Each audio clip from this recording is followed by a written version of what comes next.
Hello everyone, welcome back to my channel, or hello if you're new. My name is Miss Paris and on my channel you can find tips, advice and information all about teaching, as well as being able to follow along with my own personal journey. So make sure you go check out some of my older videos. If you're looking for anything specific, go and see if they are available on my playlist. And let's get cracking with today's video, because today we're going to be talking about how to really connect with our interviews. So let's say you are doing a teacher training interview, or let's say you are doing a teaching interview to secure like a teaching job. This is how you can connect with them. I'm going to go through 7 different tips, so if you don't like odd numbers, apologies, but I wanted to talk about 7 different things today, and hopefully each one of these will be something that you can think about when you're going to the interview. And please, by the end of the video, comment below which one you think is the most useful and which one you are going to try and implement. I'm not going to lie to you, I try to take my nice teddy jumper off, but I am too cold, so I'm going to put it back on. And let's go into tip number 1. Tip number 1 is the most basic one, and actually, do you know what, to reward those that keep watching and are committed to improving their interview techniques, I'm going to be increasing the tips in terms of complexity by the end of the video. So make sure you watch all the way to the end, because if you just stick around for the first 3 minutes, you're going to get the basic ones. So tip number 1 is to understand the school or the interviewers. Make sure you do your research beforehand. When I was doing my interviews, I would literally have a whole page of A4 kind of laid out like a spider diagram. I would have notes on their safeguarding policy, their behaviour policy, any like selling points that they had as a school. Let's say they loved outdoor learning, or let's say they had really like specific after school clubs that totally excited me because of my hobbies and things like that. I would make sure to know the designated safeguarding lead and little details like that, because what it means is not only can you name drop in the interview, let's say they're giving you a safeguarding question, you can specifically name the designated safeguarding lead, which impresses them all the time, but also you can make sure that your interview answers align with the school's values, the school ethos, the school aims, etc. So it's not just about answering it professionally. You want to answer it so that the school thinks, oh wow, this is the perfect candidate for our school. They will ensure that we have consistency and they clearly just understand us as a whole. Tip number 2, don't underestimate the power of storytelling. Now, it's really important when you're answering questions that you use examples. And obviously we don't want to start, obsessively storytelling and saying every single little detail, because we don't have time for that. But make sure that when you're delivering your examples, you kind of almost tell like a mini story. You talk about the skills you used, you talk about the impact that it had on the pupils, you talk about how it made you feel and what you realized was effective, or what you then wanted to make sure you XYZ. You want to kind of give them detail so that they're kind of really immersed and they're dedicated to your story. If you kind of answer things quite bluntly or say, yeah, I do that regularly in English lessons, full stop, it's kind of like, oh, okay. Bearing in mind that a lot of the times they are writing notes, so they want to be able to write something like, gave a specific example, could talk about the impact, clearly dedicated to X, or clearly capable in Y skill. They really want to be able to see these things without needing to feel like they're trying to extract blood from a stone. Is that the expression? I think so. But yes, power of storytelling, don't underestimate it.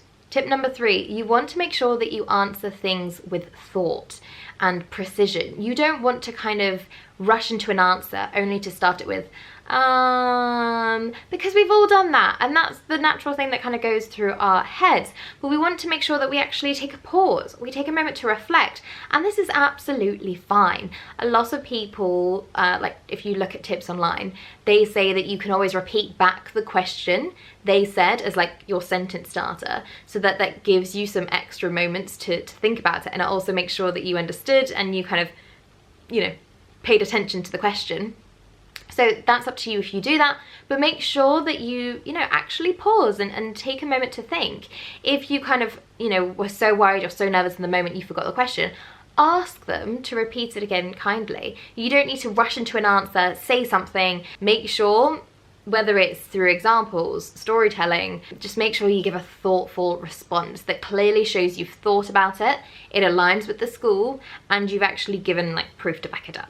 Tip number 4, nearly 80% of your communication is through non-verbal cues. Think about how you sit up, think about how you shake their hand, think about the amount of eye contact you're giving them.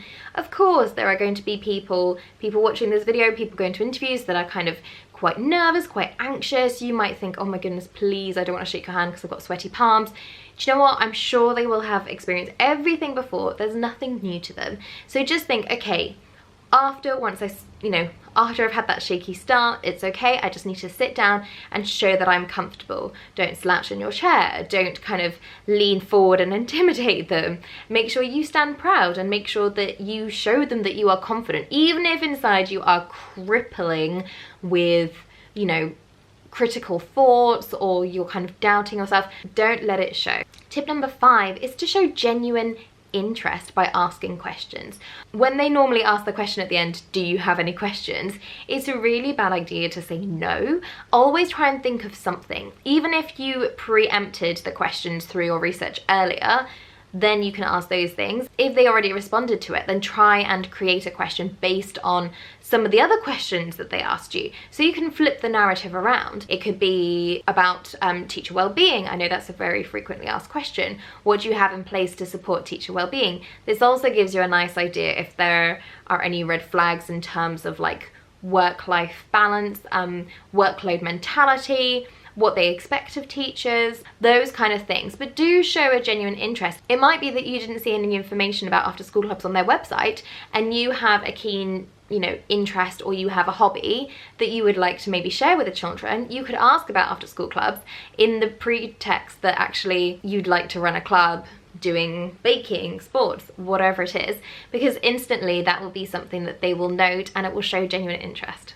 Tip number 6, show your adaptability by changing your presentation style or changing your interview answer style by grasping the atmosphere in the room. If it's a very formal one-to-one conversation, you're going to stay very formal. You're going to use, very formal language, very technical verbs, try and include some teacher jargon in there. But then if it's, a kind of more relaxed atmosphere, it's a panel thing, they're making jokes, there's little giggles, make sure you don't seem too uptight and too, unavailable. Make sure you adapt to that room, because it really also helps ease the tension and it also leads to more natural answers on your behalf as well. And lastly, tip number 7 is to redirect anything negative into a positive. There are certain questions that might result in negative answers when it's talking about your weaknesses, which I made a video on and I will kind of put that in the description below so that you can check it out. Whether it's talking about weaknesses or maybe why you left your last school, which I know sometimes makes people nervous to talk about, if it's about a negative story, try and redirect it so it becomes positive by the end. If it's about a challenge or a weakness, then redirect it to a positive by talking about how you're combating that, how you are challenging yourself to overcome this by doing X, Y, Z. If it's about a challenging last school, then talk about actually how that experience made you more prepared to support special educational needs, or how that school introduced you to a behaviour policy that actually you wanted to adapt more in your next classroom because you found that this approach by this theorist was more effective, for example. So always give it a positive twist. But in conclusion, the best way to connect with your interviewers is through authenticity, personalization, and really just showing that you are adaptable, you're positive, showing in your body language that you're positive, you're happy to be there. And all of these things really help create a connection with the interviewer, which can only help you in terms of your success. I hope that you found this video useful. Let me know which tip you found most useful in the comments. I will also leave my interview bundle and any other interview resources I have available in the description, so make sure to go check that out, as well as my socials. Subscribe, like every YouTuber says, and I will see you very soon. Best of luck if you are interviewing, and stick around for future videos. Bye!